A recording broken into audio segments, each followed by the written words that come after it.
This is Dave Johnson, Director of Instruction and Training at the Seeing Eye, and I'm joined by Sandy Moretta, who's going to be our moderator and IT backup today. And our presenter is Melissa Allman, our Advocacy and Government Relations Specialist. It's what we hope to be the first of a number of webinars we'd like to do. And our topic today is air travel. Melissa, you want to unmute and take it from here? Yeah. Hello, everybody. And I hope that I am audible and understandable here.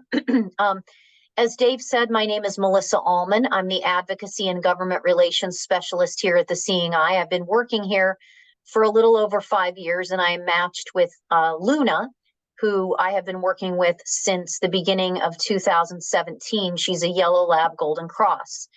And just very, very briefly, in my role here, I provide information and resources to our graduates and our students and other individuals who have questions about rights and responsibilities and laws related to guide dogs and service animals in general. I conduct some trainings and outreach presentations on service animals. I work on legislative and policy initiatives, and I also I do spokesperson work for our donor and public relations department, and I help them craft messaging.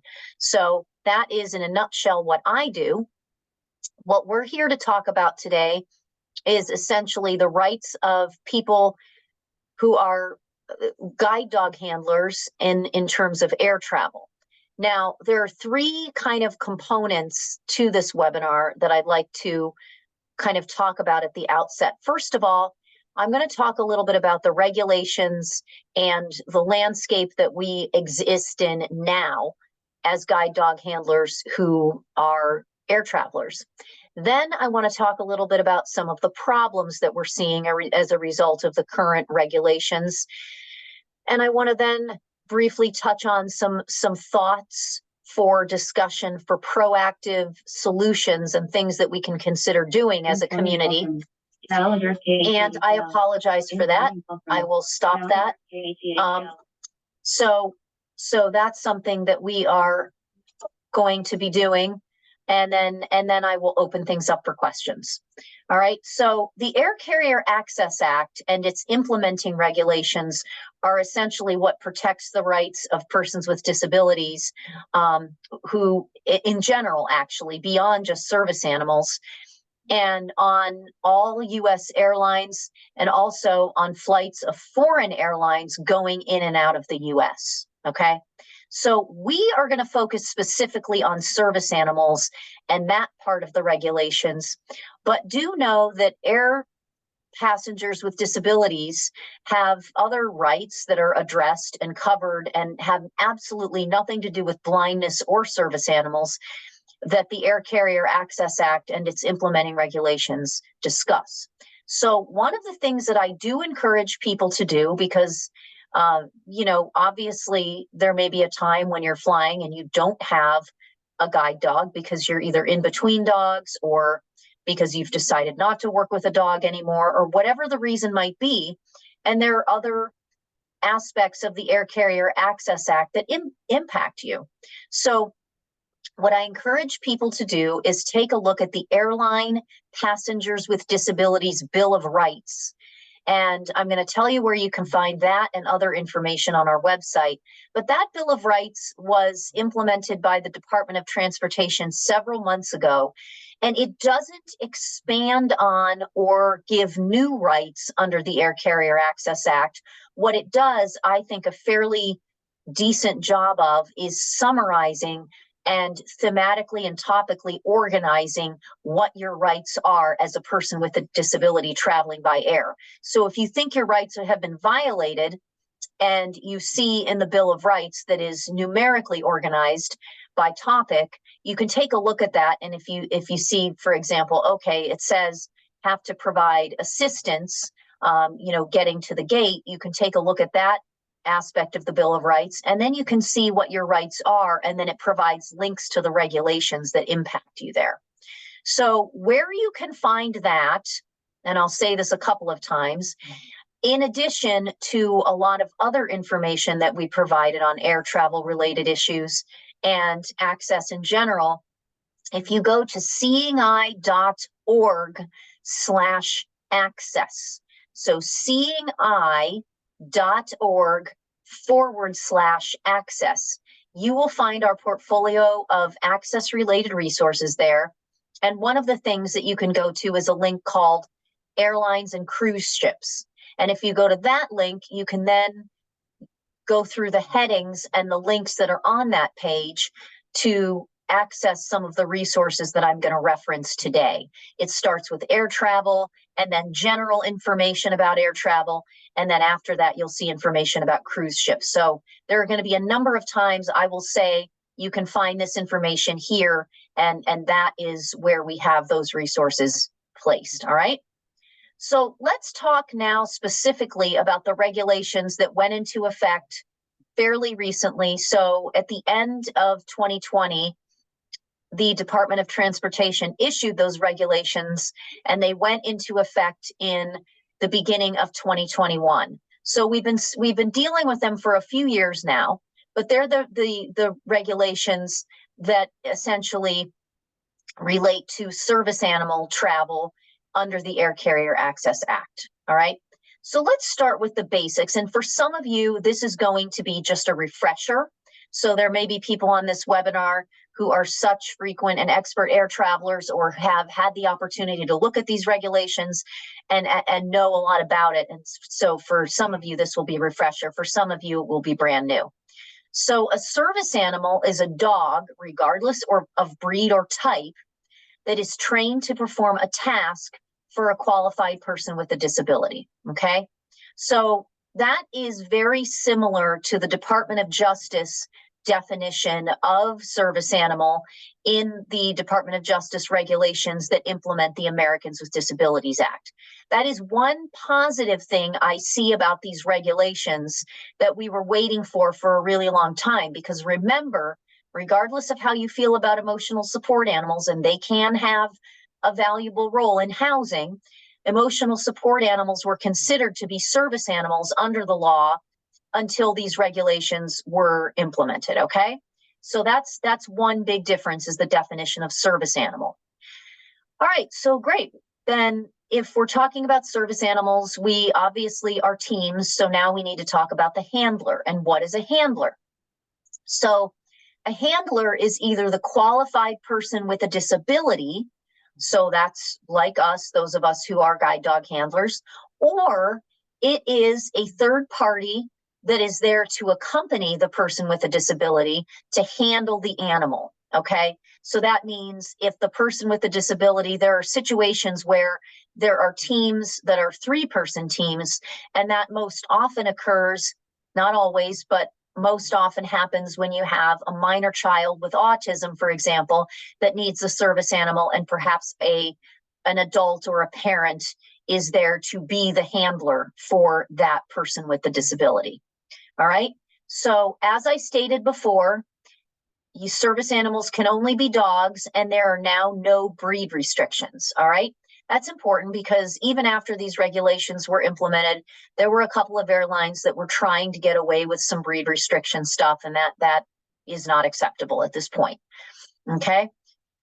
Psychiatric service animals, this is a good thing, are no longer lumped in with emotional support animals. So that means that a psychiatric service animal handler whose dog is task trained, all they have to do is comply with the same requirements as other types of task trained service animals. And I'm going to talk about what those requirements are in a minute. But previously they were kind of being lumped in with the emotional support animals, and that is no longer the case. All right, so at this point, emotional support animals are not part of the definition of service animal under these regulations. So that means that airlines are not required to accept emotional support animals. They are allowed to consider them to be pets, okay? And pretty much all airlines that are coming in and out of the US have decided to do that. In fact, I shouldn't say pretty much. I'm not aware of any airlines that that are either US Airlines and most Canadian airlines, excuse me, there are now classifying emotional support animals as pets. I do want to say something about a recent development in Canada, however.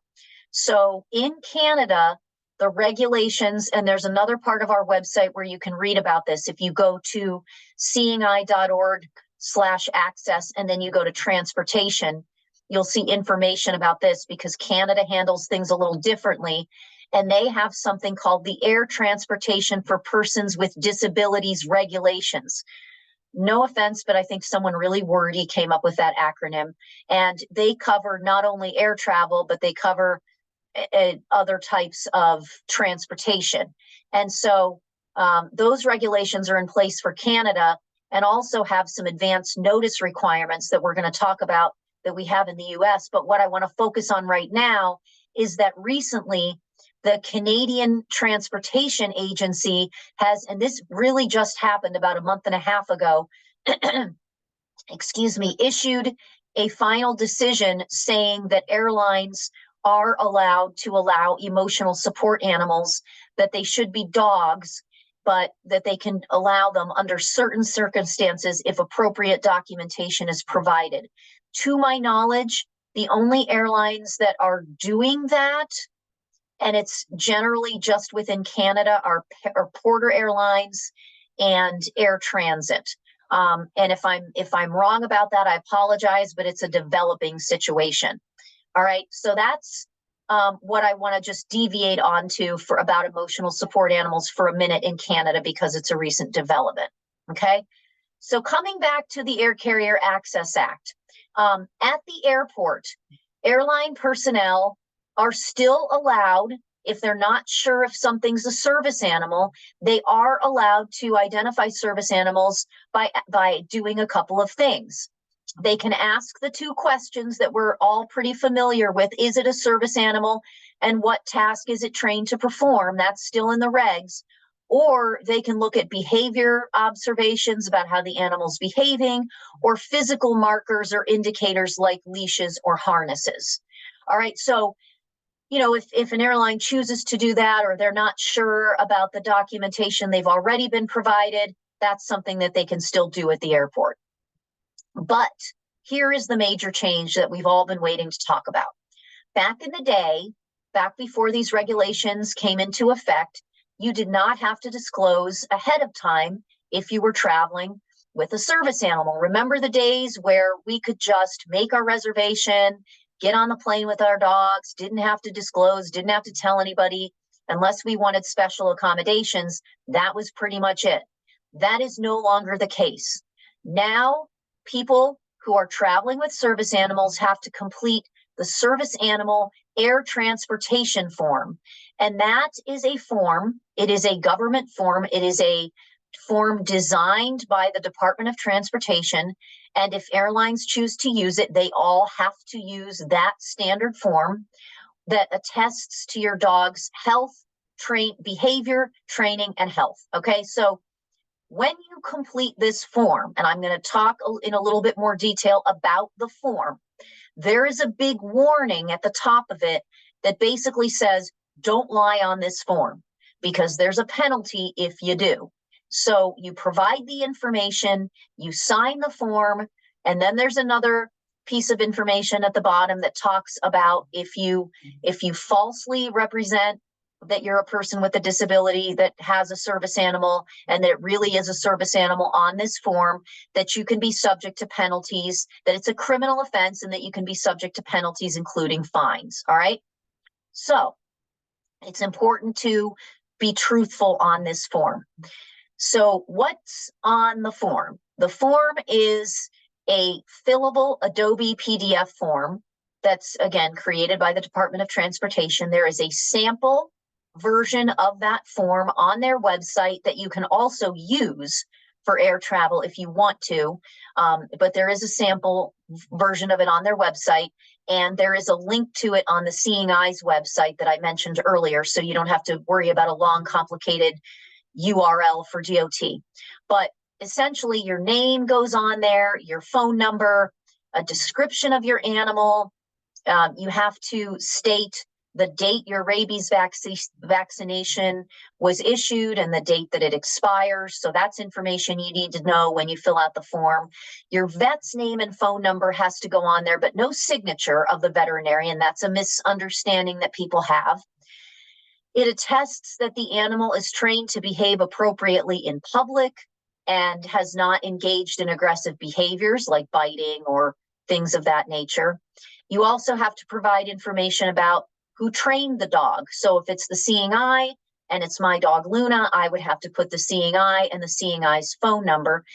But if you yourself are the trainer, then you would just put, again, your own name and the phone number. And so there's nothing in the regulations that says someone can't be an owner trainer. All right. And this is, there's several organizations that work with psychiatric service dogs, and other in situations where the owner may be the trainer. So that is sort of how that works. And you have to acknowledge on the form that you can be charged for damages if your dog causes damages. And again, like I said, you sign the form under penalty of fines or imprisonment for putting false information on the form. All right, that's just an overview of what the form contains. There are check boxes. You also have to attest that your dog doesn't have fleas or ticks or other types of parasites. And then the way it's supposed to work, and we're going to talk about this more when I talk about problems, the way it's supposed to work is that you are able to type your name in the field, the signature field, and that constitutes your signature, and then you tab over once, and that's where you put the date. So that's how you're supposed to be able to fill out the Adobe form. As far as submission of the form, so airlines are now allowed to require that you submit the form up to 48 hours in advance, or you can submit it at the gate. Southwest Airlines is the only airline that I'm aware of that does not yet have a way to tie the form to the reservation. So they're just having people bring it to the gate.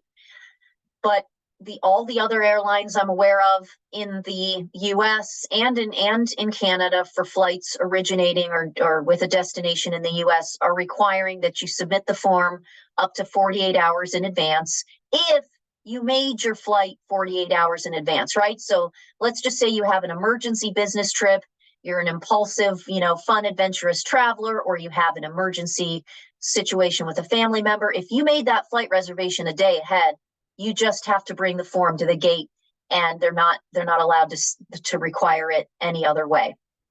All right. The regulations require airlines to make the form available on their website in an accessible and fillable format, and to have it available at US airports and at foreign airports with flights going in and out of the US.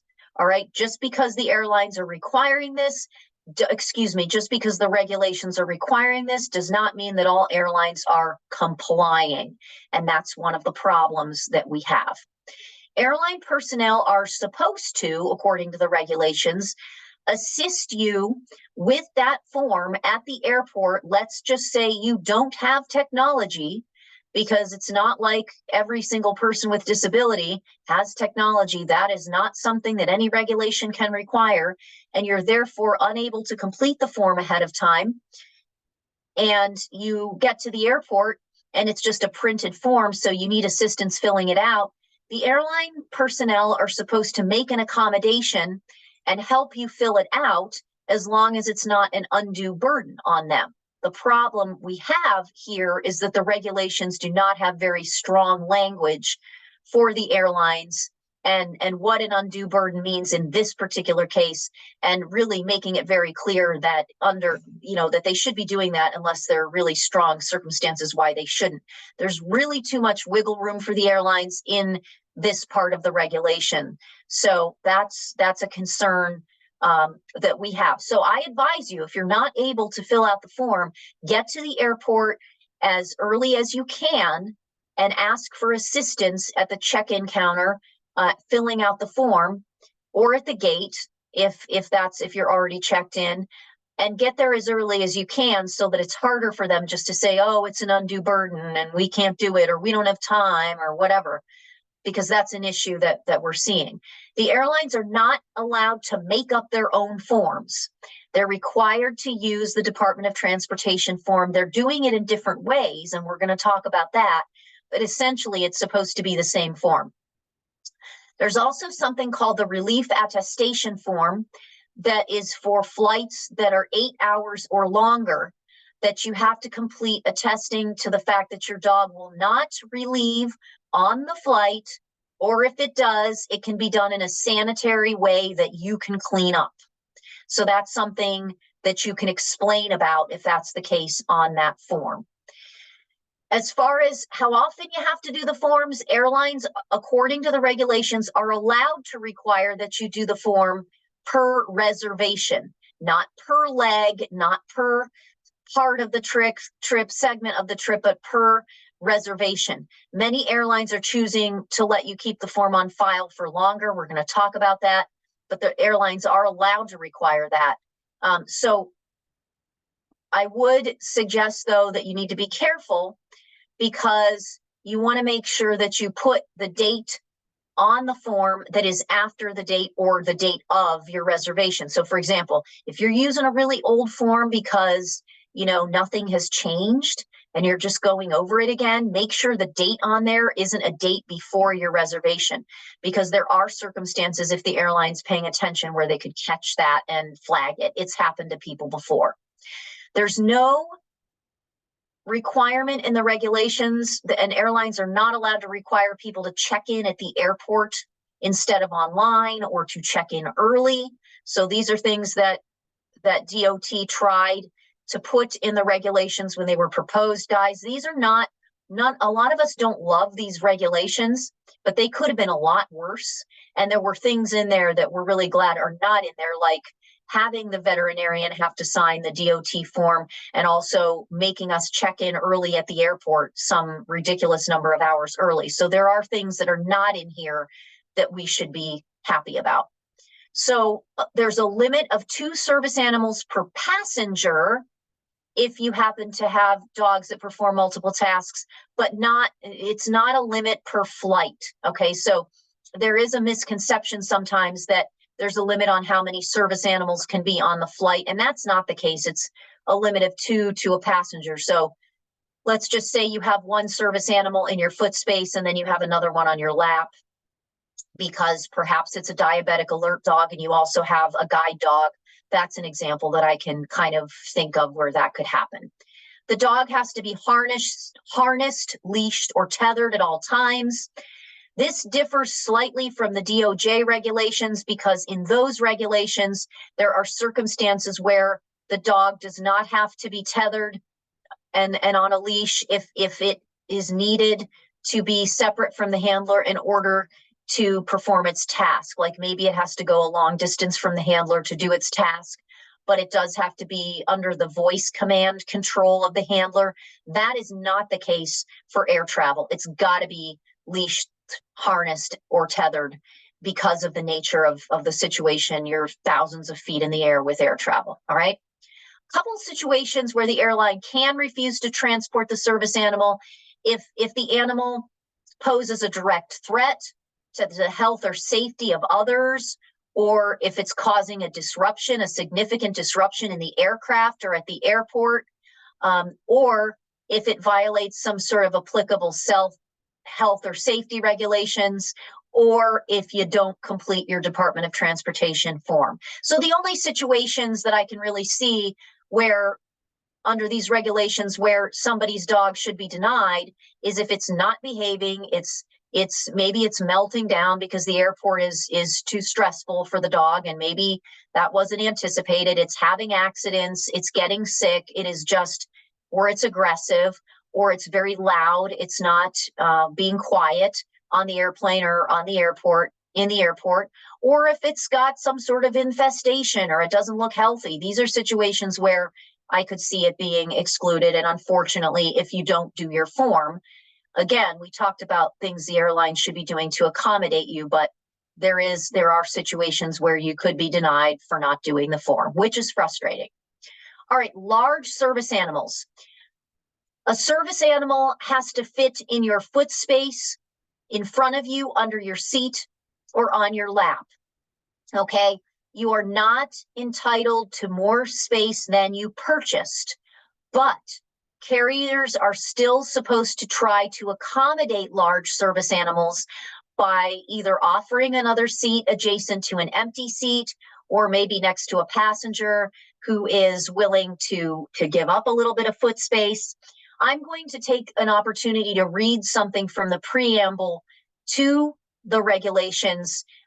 It's a quote, and I'm going to do that simply because there has been a lot of confusion and contention around this issue. So here's something from the preamble. It says, the final rule continues to require carriers to accommodate such animals, and it's referring to large service animals, by moving them to another seat location within the same class of service where the animal can be accommodated if available, such as a seat next to an empty seat or on the aircraft if available. Okay, so next to an empty seat on the aircraft if available. If there are no alternatives available to enable the passenger to travel with the service animal in the cabin of the scheduled flight, airlines are also required to offer passengers the opportunity to transport the service animal in the cargo hold free of charge. I know I wouldn't want to do that, but that's what it says. Or travel on a later flight to the extent that there is space available on a later flight and the transport is consistent with the safety requirements. So that's what the regulations say, and that's something that you should know if you're flying with a large service animal. All right. Airlines can charge for damages if they would charge for similar damages that other passengers cause. So if your dog does have a big accident on the flight or chews on the seats or something happens, they can technically charge you for damages. I'm not aware of anyone who has been charged. I don't know how aggressive they are with that, but it's something that they can do. Let's talk about some things that haven't changed. All right. If you think that an airline has discriminated against you in some way because of your disability, including issues related to traveling with your service animal, ask to speak to a complaint resolutions official, or what is known as a CRO. All right, they have to provide you with one, either on site or via cell phone, either at the airport. Once the doors close, that gets pretty complicated because then the pilot kind of has final say on what happens, but they do have to provide you with a CRO. If they refuse to provide you with a CRO, that's just a further violation of the regulations.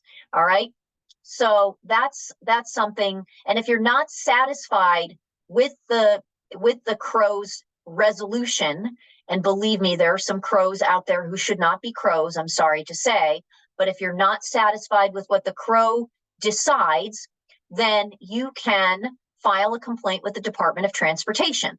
That will take a long time to adjudicate, but what the Department of Transportation will do is they will present your complaint to the airline. They will give the airline an opportunity to respond, and then they will make a decision about whether or not there should be some sort of penalty imposed on the airline. As the law stands right now, we can't sue the airline. We don't have a private right of action. There's some efforts to try to change that. I don't know if those efforts legislatively will be successful, but it's up to the Department of Transportation to take action against an airline. All right. You still cannot be forced to sit in a bulkhead unless you're asking for the bulkhead as an accommodation or it's the seat you purchased. Airline personnel are still getting confused about this. Some people love the bulkhead, guys. It's just not something everyone chooses to do. And sometimes bulkheads actually offer less room for your dog, but sometimes they're awesome. All right. You can ask to pre-board as an accommodation. It's really much easier, I think personally, to ask to pre-board, to get there early enough to do that so that you and your dog can get on before everybody else does, get settled, not have to climb over everybody. And then it's nice because you can put your stuff in the overhead and it's not as crowded then. We are not allowed to sit in exit rows. All right. So that's something that's still the same.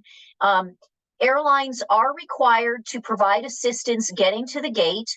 And they do, if we request it as an accommodation, and they do, those people that the airlines use, the subcontractors, are required to take us to a service animal relief area.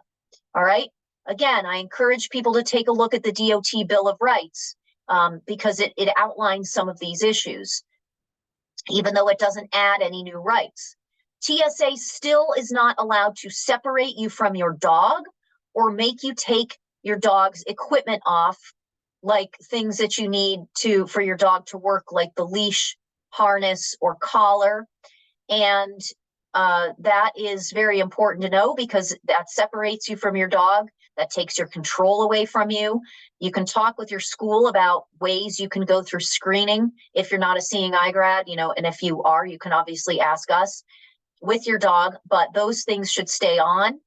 And they are allowed, however, to require you to take things off of your dog that are accessories not needed for the dog to work, like pouches and signs. All right. But if TSA is forcing you to take this stuff off your dog in order to get through screening, ask to speak to a supervisor. We also have links to TSA's public-facing procedure on screening of service animals, which confirms this, and that's on our website under the page that I mentioned earlier. All right. In most cases, airports have to have service animal relief areas inside of security. It does depend a bit on how large the airport is, but that is generally the case. There's times when they can't because for some reason TSA says that it isn't possible to have the relief area in what they call the sterile area of the airport, but generally they have to have it. And airlines are required, like I said before, the subcontractors or whoever they use to take you to a service animal relief area if you need to go to one. All right. Issues we are encountering that we've been hearing about as a result of all of the issues with air travel and the regulations that we're dealing with. One of them is the latitude that the airlines are given for complying with the regulations and the different ways that they're choosing to do that, right? So we've got everything from airlines. There are 4 airlines who are using a third-party vendor to screen service animals. And then we also have some airlines that are allowing you to save your form in a frequent flyer profile, or they issue you a service animal ID that is good for either a year or for the remainder of your dog's vaccination before it expires, the rabies vaccination until it expires. So that's one way they're doing it. Some airlines are making the forms available in an HTML format. Some are making you do the PDF and upload it. They all have different ways of doing that. And then, of course, like I told you, Southwest is having you bring it to the gate. And then, of course, we have the fact that even though the forms are supposed to be accessible and fillable, we've got some airlines who are still not doing the right thing. There are a couple of airlines where you go to their form and there are still problems with some of the fields being unlabeled or labeled improperly, or not being able to sign the form by typing your name in the box. There is absolutely no excuse for this, especially since for over 2.5 years now, the Department of Transportation has provided a sample form that they have on their website that is accessible and fillable. So, you can use that if an airline provides you with an inaccessible version, but you shouldn't have to. A problem, though, even with the Department of Transportation's form, the fillable version that I am hearing about now, is that if you don't have the latest and greatest, so if you have an older version of Windows and an older version of JAWS or Adobe or another screen reader, that sometimes the forms are not actually accessible and fillable in the way that they're supposed to be. So all of this has obviously increased the burden on travelers with service animals, and in particular, and my audience today is guide dog handlers, right? So I'm talking about the burdens that we face due to accessibility, getting the forms in, and things like that. And then, of course, as I mentioned before, issues that we're seeing with airlines not accommodating people at the airport who are not able to fill out the form because of the accessibility issues. An argument that advocates are making, and that I think is valid, is that there is another part of the Air Carrier Access Act regulation that says that airlines are required to have their websites accessible, and that they have to take, for example, if somebody can't use the public facing part of an airline's website where you can make your reservation, for example, they have to do that stuff over the phone for people who can't use the website. So presumably that argument should extend to the forms, I think, but that is not necessarily happening. There are some issues with large service animals where airlines are being not fulfilling their duty to try to accommodate passengers. Sometimes it may not be possible. I've recognized that, but there have been some problems with that. There have been some problems with, in particular, WestJet sort of misinterpreting the DOT regulations in conjunction with the Canadian ones. So the Canadian regulations have a one person, one fare rule, where in Canada, only in Canada, if you need an extra seat for your service animal, not a seat, but an additional floor space, you can ask for an extra seat free of charge as an accommodation. Whereas in the United States, the DOT regs do not allow you to do that. If you feel like you need an extra seat for your dog, then for your additional floor space, and please don't put your dogs on the seat. That is just really not a good idea. But extra floor space for your dog in the US under the DOT regulations, you would be required generally, unless there just happens to be a really empty flight, to purchase that seat. So what has happened with WestJet a few times is they have been telling people on occasion that they have to purchase an extra seat for their dog, maybe when they're flying in and out of the US, when they don't want an extra seat. So you have to have one, but because of DOT regs, we're not going to let you have it for free. You have to pay for it. Whereas the person is saying, not only do I not want to pay for an extra seat, but I don't need any extra floor space. My dog's 50 pounds. So these are issues that we're seeing. And again, if you see these issues, I strongly encourage you to file a complaint with the Department of Transportation, especially if the Crow does not resolve it for you. Guys, I can raise these issues with DOT till I'm blue in the face, and so can many, many other very articulate and capable advocates, as they are doing. But what we keep hearing is, sorry, if nobody's filing a complaint, it's really hard for us to do anything about it. It is not a hard form. It doesn't take very long. So I strongly encourage you to file a complaint with DOT if you're experiencing these issues. All right. So that is one step that we can take. All right. What other sort of proactive steps can we take, though? There are a few. One thing, and we've even been hearing this directly from DOT as we've been seeing some problems with these regulations, and we're being reminded of this even by them, is you can petition the DOT to change the rule. All right. It's not an easy process. It is a lengthy process. It would involve DOT granting the petition and then initiating another rulemaking, right? So it's not like we snap our fingers and that just happens. There are organizations, service animal organizations, that are working on doing this, considering doing this.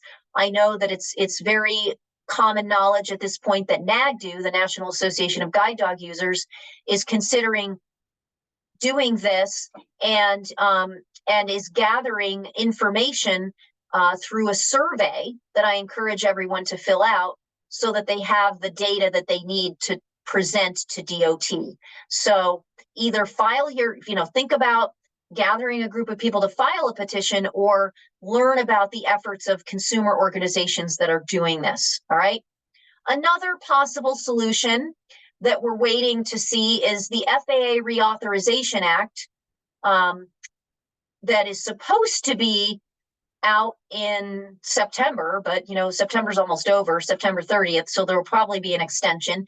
It's an extensive act, it's an extensive reauthorization, but one of the things in there is a pilot program that essentially would allow people who are known service animal users, travelers, to apply for this pilot program and could do so over the phone, and then there might be some parts of it that would be on the web that would have to be accessible, so that you no longer had to fill out the form for the duration of the pilot program. And they talked about some nominal fee of less than $25, and they're required to consult with advocacy organizations and training organizations to do this. But I don't know what's happening, if that pilot program will stay in there.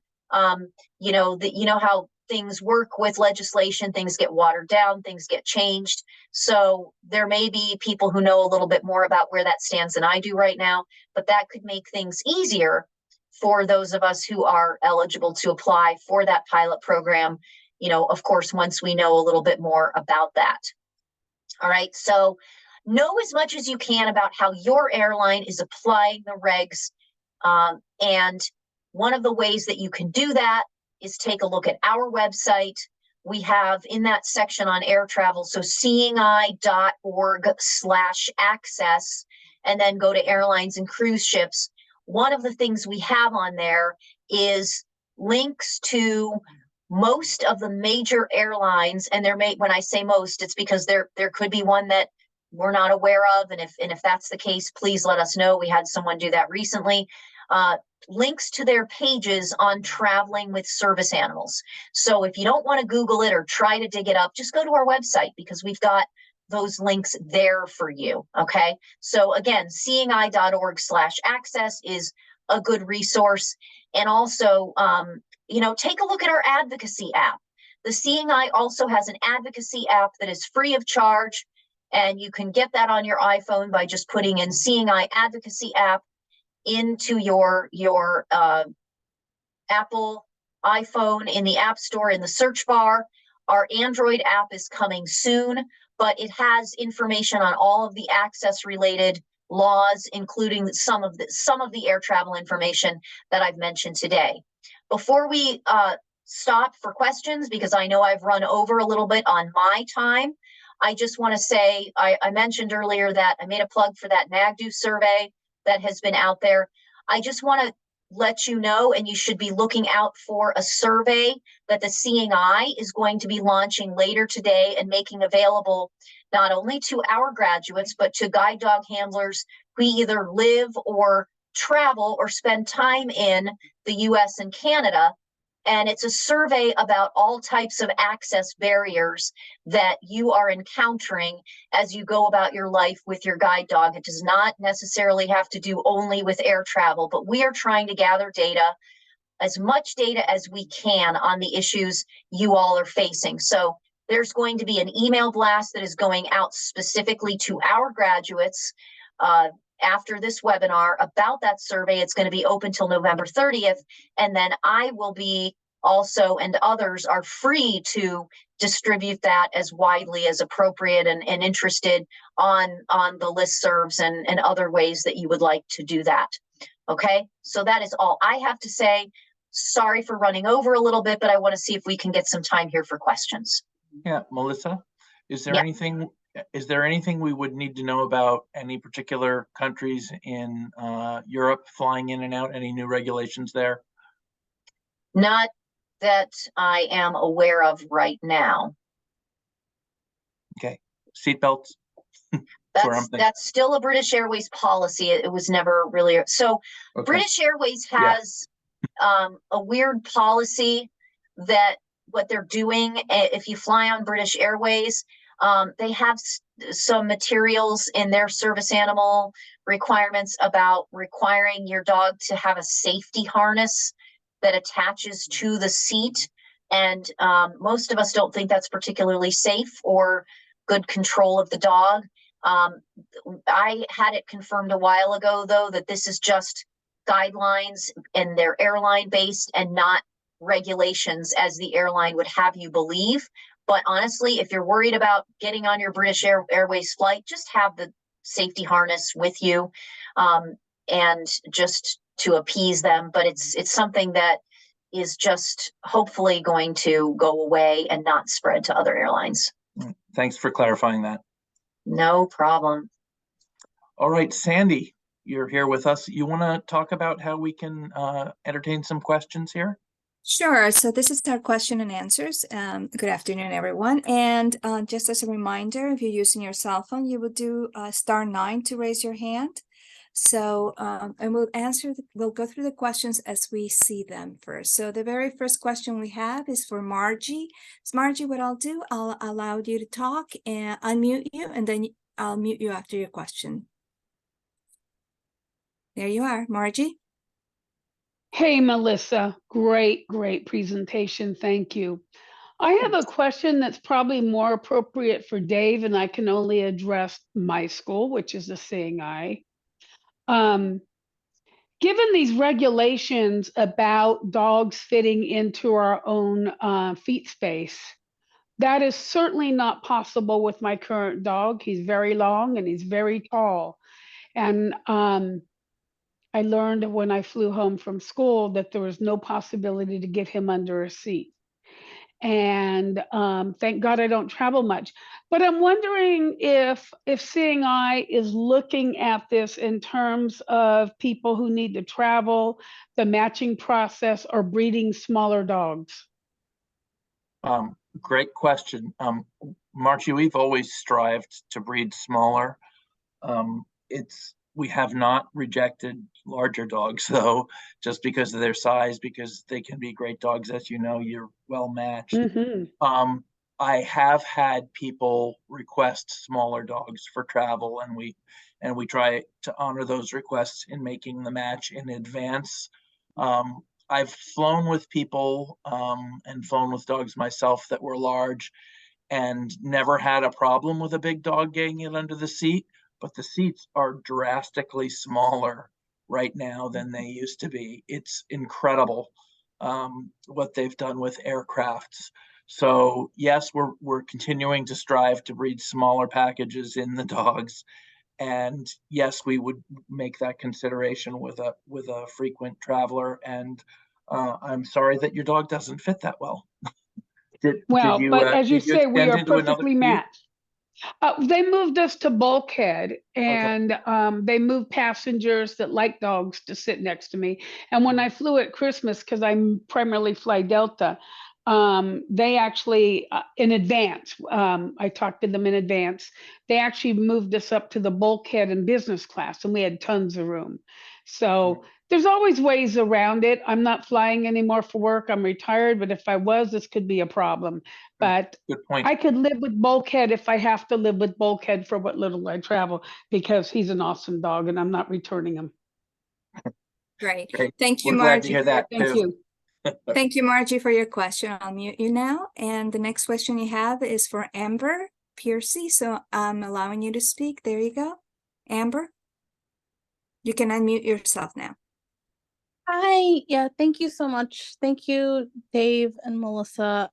Just a quick comment that it really feels like these days working a guide dog has turned into so much more of a fight between the airlines and Lyft and Uber. I mean, I feel like the stress level has just skyrocketed, at least in my world. But I guess my question is, and I know this might be a little bit counterproductive to kind of dredge up the past with this Air Carrier Access Act, but I'm just really trying to wrap my head around how, even with the Air Carrier Access Act in place, the Department of Transportation could put the burden on us as users of trained service dogs. I guess I just really would like to understand how that was even appropriate and how that was even allowed if we had what seemed like such a strong Access Act already in place. So that's a really fair question.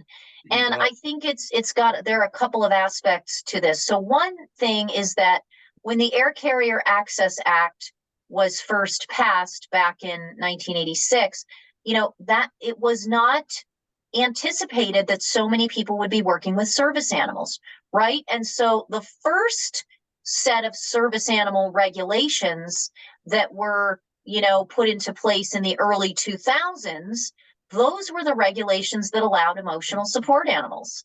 And there wasn't really a burden really on anyone as far as disclosing and jumping through hoops unless they were emotional support animals. So I think what happened is not only did you have a proliferation of animals, of people with disabilities working with service animals legitimately, which is wonderful, but you also had people abusing the system and the system not being equipped to deal with the nuances that we had. So that's one thing. And I think that's what led DOT to decide, and they could decide to implement new regulations trying to address some of these issues. But I think that that's a really important and good point. I think that they went too far by doing what they've done and putting some of the burdens that are now on the travelers with service animals, the traditionally task trained service animals, that used to travel without issue before. And, guide dogs were the first type of service animals to travel. And I'm not undervaluing other types of service animals, but I hear you, I'm with you, but I think that's why they did it. That's how they did it. And I don't think that they had a really good understanding of the accessibility issues that were going to manifest with the forms when they did what they did, and the level of burden that was going to be placed in particular on blind people traveling because of the accessibility issues. We tried to tell them that in our public comments, but that message, despite the fact that it was delivered to them by numerous organizations, I don't think that it got across, or that it was heard in quite the way that we hoped that it would be. So that's the best answer I've got. And I think it's a fair question, and I'm right there with you. And as far as the survey that I referenced earlier, the access survey that we're going to be launching, that's why, because we do want to we're hearing from people that this stuff has gotten harder, not easier. And we want to learn as much as we can about people's perspectives on that.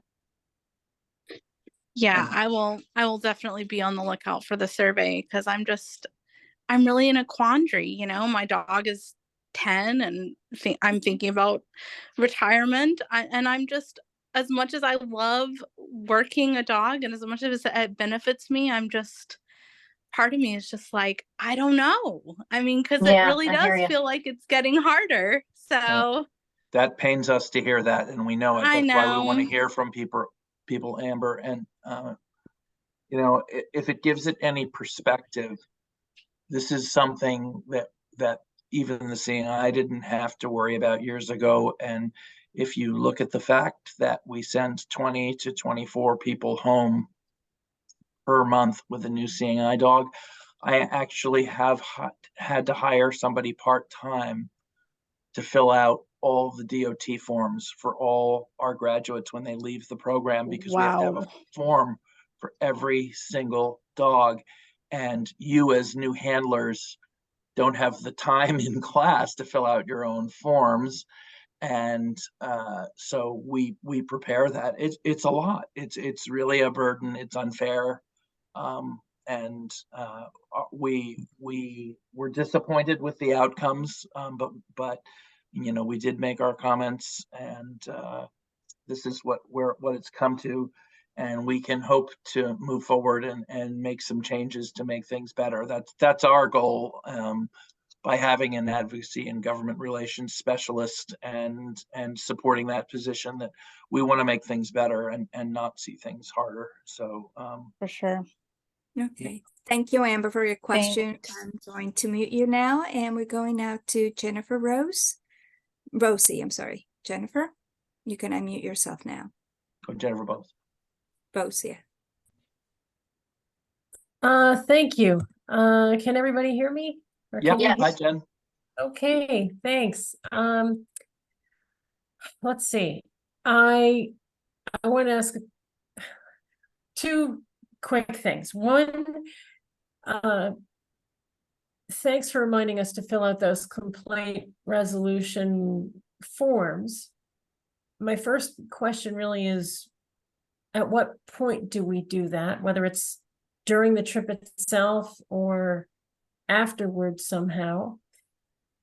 And then very quickly, the other part of the question is, what should we expect people who might be assisting us to and from the gates to know about dogs? I've had great experiences, and other times when someone was put in the position of helping me who I don't think had a clue, it's just a brand new thing for the person. It's all over the place. So the two things, the when to fill out the forms and what to expect people to know about handling a dog. Okay, so let's clarify what we mean by forms. So the forms that the Department of Transportation form, you want to do that, at least more than up to 48 hours in advance of when you're flying. So if you made your reservation already, you should do that as soon as possible so it's done. But as far as complaining about discrimination, it depends on, like, if you're standing at the gate or you're at the airport and they're saying, you can't, no, you have to fly, you have to pay for an extra seat for your dog because he looks big. And you're like, I don't need an extra seat. I can fit my dog under the seat. This is nonsense. That's a situation where you would ask to speak to a complaint resolution official, right? And they have to provide that to you right there at the airport to try to resolve the issue, either by cell phone or in person. Or, I didn't book a seat in the bulkhead, but they changed my seat without my consent, and I don't feel safe with my dog in the bulkhead, and they're not listening to me. Or they won't allow me to pre-board with my dog. These are things that you can ask to speak to a crow. But unfortunately, if they don't provide you with a crow as they're required to do, which happens, or if you are not satisfied with what the crow did to resolve the issue, that's when I would suggest after you land, get unpacked, whatever take a breath, or when you get home, that's when you would want to file a complaint with the Department of Transportation. Do it soon, because there are some statute of limitations, some deadlines that would come into play if you don't do it quickly, but that's when you would file a complaint with the Department of Transportation, and the link to do that is on our website. As far as what was your second question again? I forget already.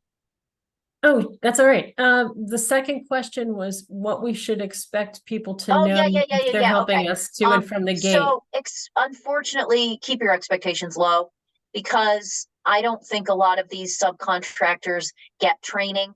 We here at here in New Jersey have been offering, we did provide some training to some United subcontractors back in 2019.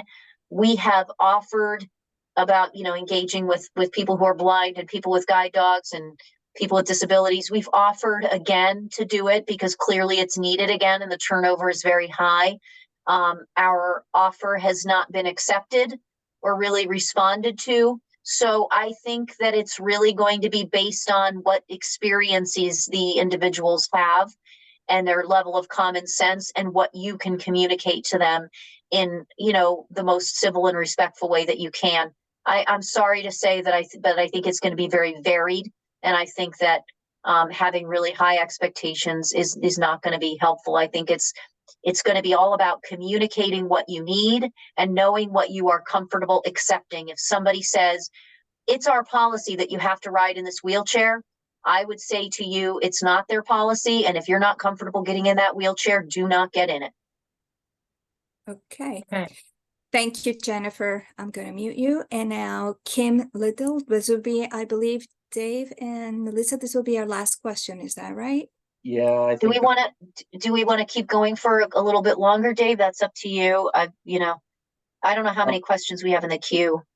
we're past our hour mark pretty well now. But let's take this question and see where we can go. Kim, you can unmute now. Good afternoon. I got lucky and caught this at the last moment, so I'm glad I hopped on and joined. I am really glad. I just want to comment and I have a question. So I'm really thankful to realize now, last week actually, somebody explained to me that the veterinarian does not need to sign the form. It was something that I could fill in myself because I was taking the form to my vet.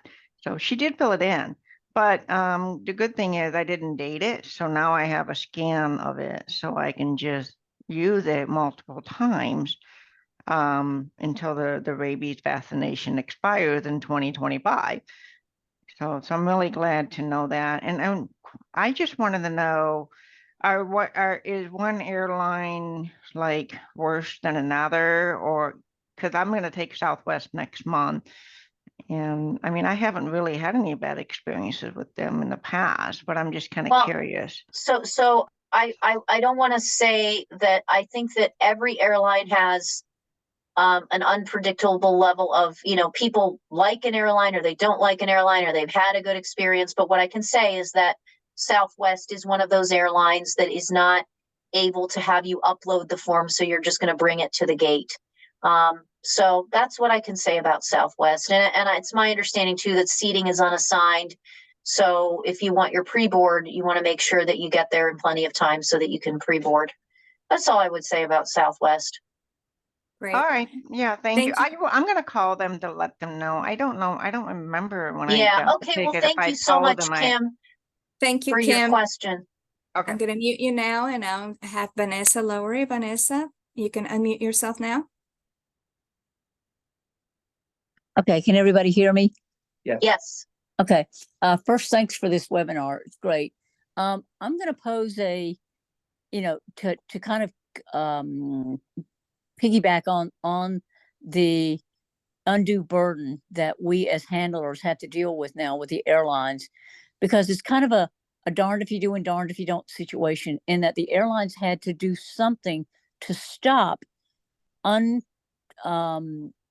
emotional support animals and fake service dogs from coming onto the plane. They had to do something. I get that. But what would have been, or what has been presented to the airlines as a valid argument that we shouldn't have to bear the burdens, rather others should? What were the arguments that they rejected? well, I think what happened was, I think we argued that in a situation where the dog, for example, and this isn't to disparage owner trainers, but I think we really tried to show DOT, and we continue to try to have these conversations when, when the dog is accredited by the International Guide Dog Federation or Assistance Dogs International. These are situations where there are very clear, rigorous standards for the dog's training and behavior. And these are situations where, maybe we shouldn't have to be doing these forms. But I think that the airlines, or the DOT was unwilling to kind of administratively require the airlines to sort out those differences. What I can tell you, Vanessa, is that there are efforts to come up with some sort of like a digital ID. ADI has actually already released one where, where handlers can just show that digital ID or present it somehow to the airlines rather than having to fill out the form, and you just already have it. There are some challenges that are being worked out as far as trying to get the airlines to accept that as an option, that are sort of largely administrative, but that's something that is continuing to be worked on. So that's what I can say about that. I think that they just didn't want to have to do something different for some service animal handlers as opposed to others. If ADI is successful, ultimately, would the CNI and other guide dog schools follow suit with a digital ID? I would be buying into the ADI, but it has to be fully accessible. And there are some issues, Vanessa, with record keeping on that ID. It's a brilliant idea and would make life very easy. It could even replace an ID card. Yeah. But there's issues with who will upload the rabies information and keep it current, and the handler can't do that legally. It would either have to go through the school or through ADI, and we're trying to work out details, but I'm really all about it. Okay. Yes, absolutely. And we're testing it for accessibility. And I don't know, there's so many prickly areas to all this. Yeah. Good question, though. Thank you, a great Vanessa. question. Great. Thanks, Thank Vanessa. you. And the next one is from Julie Bentley. Julie, you can unmute yourself now.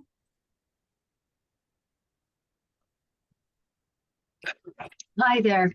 I'm so glad you're doing this, because I've just had nightmare after nightmare with this kind of situation. Did you say that we can't do like a class action lawsuit against an airlines for not having an accessible form? What I said was that there's no private right of action against the airline for an individual. I think that whether or not there's a class, I'm not aware that there's a way to do a class action suit either. I think there's some complications with that, but I am not an expert by any stretch on class action suits. So I want to be very careful there. There is an effort in terms of the Air Carrier Access Amendments Act, and Pete Buttigieg was very clear in his comments earlier this summer that he really wants to see a private right of action be included as an amendment to the Air Carrier Access Act so that we could sue the airlines as individuals. But that seems to just be sitting there stalled, and I don't know what's going to happen with that. It's been introduced a few times and it's never really been successful. I guess maybe the other thing too is there's so many points, but I can't even remember them all as you were speaking. NFB called me, and because I called them to make them aware of the 3.5 hours I spent trying to upload one form with, I think, American Airlines, because I was nervous that when I got to the airport that they wouldn't let me on the flight, which I've had threatened before when I show up at an airport that I'm not getting on the flight. They seem to be collecting information about these situations as well. They are doing that, and I think one of the reasons that they're doing that is, again, remember I referenced their survey, so that they can have data to present to the Department of Transportation as part of a petition to get them to change the rule. Oh, so the NAGDO thing is NFB? Yes. Okay, and the other thing is, are you going to put the link for the DOT complaint form on your Access? It's all of that is already on our website. Great, awesome. That's helpful. So we don't have to search so much. No. Okay, great. Thank you so much for your efforts. Thanks. So Melissa, we have 2 more questions in the queue right now, and we'll take the 2 and then. Okay, gotcha. Okay. Okay, so Deanna, you are allowed now to speak. You can unmute yourself. Hi. Hi, Deanna. Oh, where'd she go? There, Deanna. Let me hold this space bar down. They're trying to lower my hand. There And you go. yeah. So I think what we've got to remember is it's never been easy. Yes, the paperwork is a pain in the butt. I had to fly with very short notice to California when my mother passed away at the end of July. And I was juggling my airfare, my brother's airfare, because he's too broke to pay it. So I was trying to do so many things, and it made it that much tougher given the emotional state I was in. But I was not going to go without my dog. I kind of need my yellow yo-yo to keep my stuff together when things get tough. And I think that we can holler, we can complain, and that's all we can do at this point until there's enough data that we can shift that rock again. And I appreciate all that the Seeing Eye has done. And actually, because I'd flown American when I trained with Flynn a year ago in the summer, my form was still valid, and they just affirmed it and told me I could have it for another year. So as long as you've got an active form out there, and thank goodness the Seeing Eye had taken care of it. I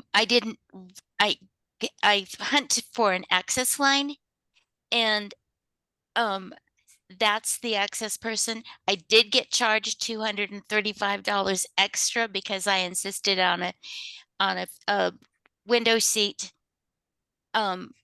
so I could put him under the seat in front of me and brace him with my feet. And I explained that. They made the change, but they still charged me extra. And they said it was their policy. There was no grief discount.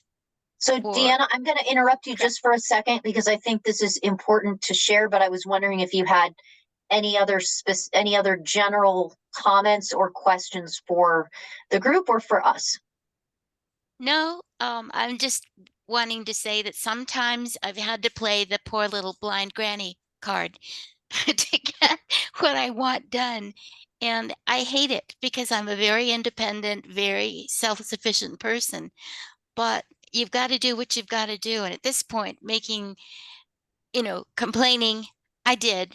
Even when I got back, I complained and I got nothing from the airlines. They just said, well, that's our policy. We'll give you a $200 credit towards your next flight. Okay, thank you for sharing that. Thank you. So now we have Fanny. You can speak now. Can you hear me? Yes.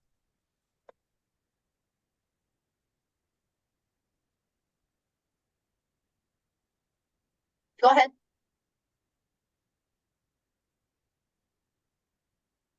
Annie, you're muted. I just asked to Can you unmute. hear me now? Yes. Yes.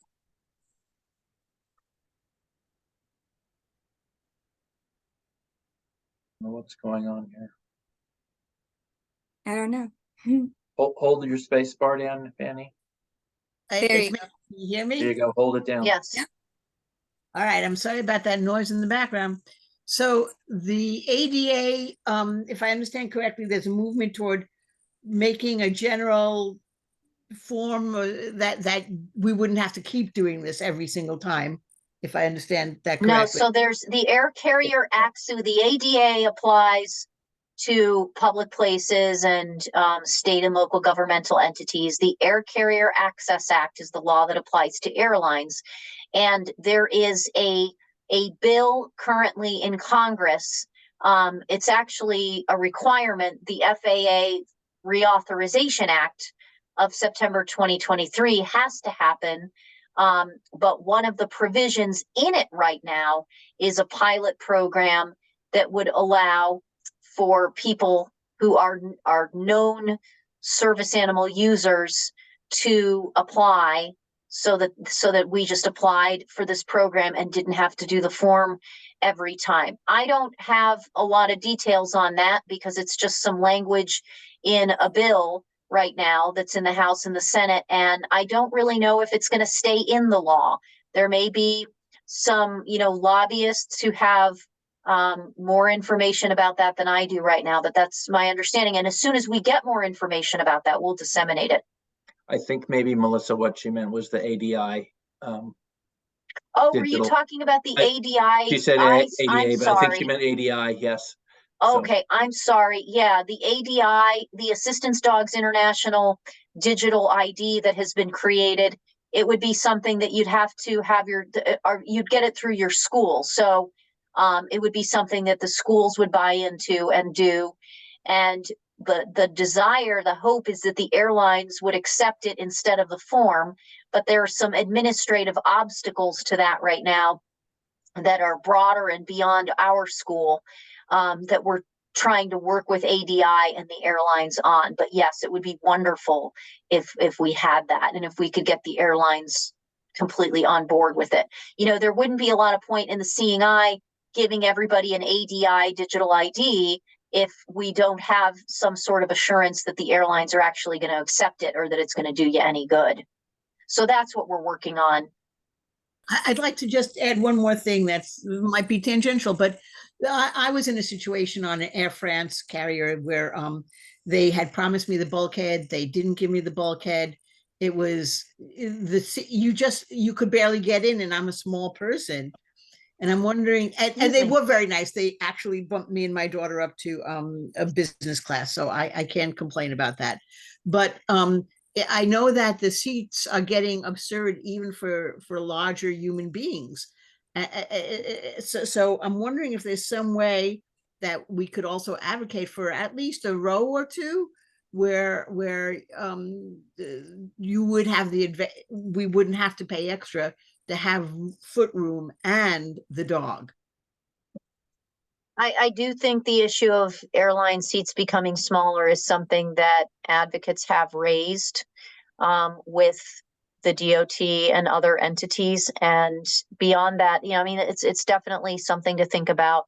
But I'm not sure how successful we would be with that at this point. Okay, Great. thank you. I get it, though. I get it. I get the concern.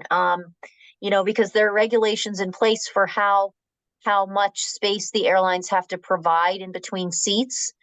And there was a request for public comment on that issue about 6 or 8 months ago, and the Seeing Eye did provide a public comment on that. So beyond that, there may not be much more we can do at this moment. Not shooting it down, though. All right, well, thank you, Melissa. We have cleaned out the queue here, and